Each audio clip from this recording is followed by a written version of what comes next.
వివిధ కుల సంఘాల అధ్యక్షులకు, కార్యవర్గ సభ్యులకు, నాతోటి కార్యక్రమ నిర్వాహకులు రాజారామన్న గారికి పేరు పేరున అందరికీ ఉద్యమాభివందనాలు. మిత్రులారా, ఇప్పటివరకు సబ్జెక్టు నిపుణులు చాలామంది మన తదుపరి కార్యాచరణ ఎలా ఉంటే బాగుంటుందనే విషయాన్ని మనకందరితో పంచుకోవడం జరిగింది. 42% రాజకీయ విద్య ఉద్యోగ రిజర్వేషన్ బిల్లు ఏదైతే స్థానిక సంస్థల ఎన్నికలతో పాటు విద్యా ఉద్యోగానికి సంబంధించిన రిజర్వేషన్ బిల్లు తెలంగాణ ప్రభుత్వం ఏదైతే అసెంబ్లీలో ప్రవేశపెట్టిందో దీన్ని మనం 2 విభాగాలుగా చూడాల్సిన అవసరం ఉంది. దీంట్లో సామాజిక రిజర్వేషన్లు, స్థానిక సంస్థల్లో రిజర్వేషన్లు అనేవి సామాజిక రిజర్వేషన్లు, విద్యా ఉద్యోగ రంగాల్లో రిజర్వేషన్లు అనేది ఆర్థిక పరమైన రిజర్వేషన్లు. స్థానిక స్థరమైన రిజర్వేషన్లు ఏదైతే ఉన్నాయో అవి రాష్ట్ర పరిధిలో ఉంటాయి.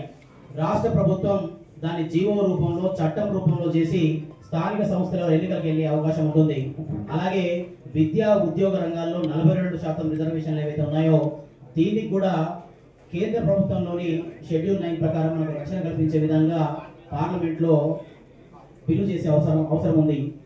ఇక్కడ రాష్ట్ర ప్రభుత్వం, అక్కడ కేంద్ర ప్రభుత్వం 2 కలిస్తేనే బీసీ బిడ్డలకు, ఈ రాష్ట్ర బీసీ బిడ్డలకు 42% విద్యా ఉద్యోగ స్థానిక సంస్థల్లో రిజర్వేషన్లు వస్తాయి.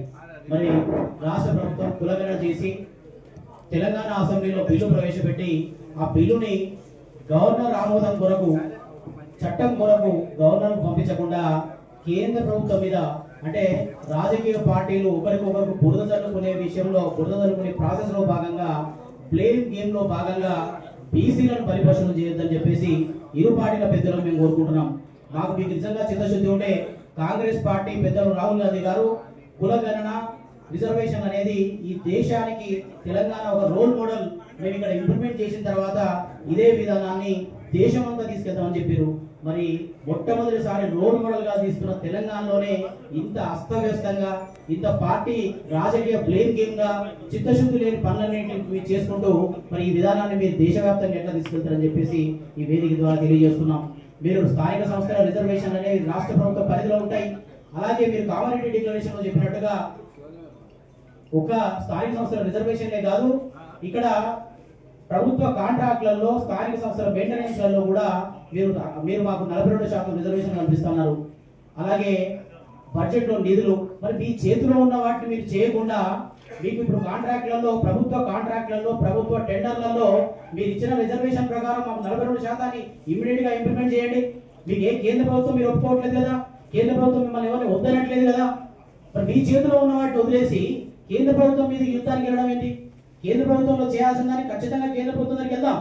షెడ్యూల్లో మనకు భవిష్యత్తులో ఎలాంటి న్యాయపరమైన అడ్డంకులు రాకుండా మనకు న్యాయ రక్షణ కోసం షెడ్యూల్ 9లో పొందుపరచాల్సిన అవసరం ఉన్నప్పుడు మనం ఖచ్చితంగా కేంద్ర ప్రభుత్వం దగ్గరికి వెళ్దాం, కేంద్రం మీద పోరాటం చేద్దాం. కానీ మీ చేతిలో ఉన్న వాటిని వదిలేసి మీరు ఏదైతే స్థానిక సంస్థల ఎలక్షన్లో మీరు ఏదైతే మీ చేతిలో ఉండి మీ ప్రభుత్వం ద్వారా చేయాల్సిన పనులన్నింటినీ వదిలిపెట్టి దాన్ని మీరు ఢిల్లీ మీద, కేంద్ర ప్రభుత్వం మీద రుద్దాల్సిన అవసరం లేదు. మేము పలుసార్లు కూడా పలు వేదికల ద్వారా చెప్పినాం, కేంద్ర ప్రభుత్వం మీద ఒత్తిడి తీసుకొచ్చే అవకాశం ఉంటే మేము బీసీ సంఘాలన్నీ కూడా మీ వెంట నడుస్తాం, కేంద్ర ప్రభుత్వాన్ని ఒప్పిద్దామని చెప్పినాం. మరి ఆ విషయాలన్నింటి పక్కన పెట్టి మీ చేతిలో ఉన్న వాటిని మీరు ఒప్పుకోకుండా, మీరు ఇంప్లిమెంట్ చేయకుండా కేంద్ర ప్రభుత్వం మీద బ్లేమ్ చేసి బీసీ బిడ్డల నోట్లో మట్టి కొట్టొద్దని చెప్పేసి ఈ వేదిక ద్వారా కేంద్ర ప్రభుత్వానికి, రాష్ట్ర ప్రభుత్వానికి విన్నవిస్తున్నాం. మీ చేతిలో ఉన్న వాటిల్లో ఇప్పటికిప్పుడు దాన్ని చట్టంగా చేసి అసెంబ్లీలో ఏదైతే తీర్మానాన్ని ప్రవేశపెట్టారో ఆ చట్టానికి రాజముద్ర అవసరం, దాన్ని గవర్నర్ పంపండి. గవర్నర్ చట్టం తర్వాత అది కేంద్ర ప్రభుత్వానికి వెళ్తుంది.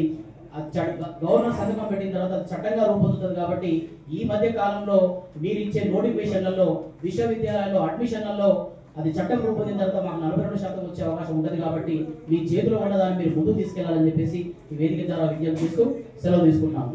జై బీసీ.